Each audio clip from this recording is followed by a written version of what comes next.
Yes. It's interesting, isn't it, how the environmental movement started off with the myth of wilderness.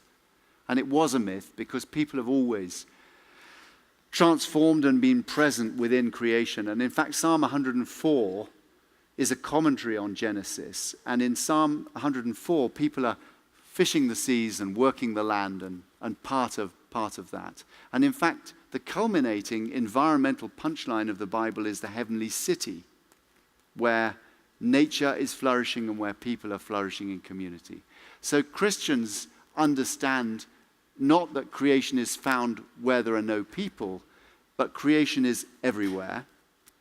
And the tragedy is, of course, that we've constructed our cities around an economic paradigm rather than around a human creational paradigm. And I'm deeply encouraged by this new movement that we're seeing all over the world of what does it mean to live in a city in a sustainable kind of a way. And I'd recommend to you people like Scott Francisco of Pilot Projects, a Christian working in New York on some of this stuff. And when we had the choice of where to work in Britain, we decided specifically to work in the city. Because globally, over half the world's population now live in cities.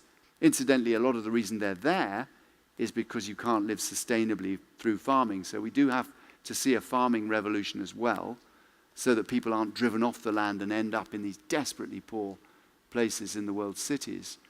But the transformation of the city is a biblical vision, and it's a glorious vision, and Christians, again, should be one of those who's leading it, because we've always understood that actually it's the human creational relationship that is at stake here, whereas the environmental movement is slowly moving to the human, having been all about the species and the habitats.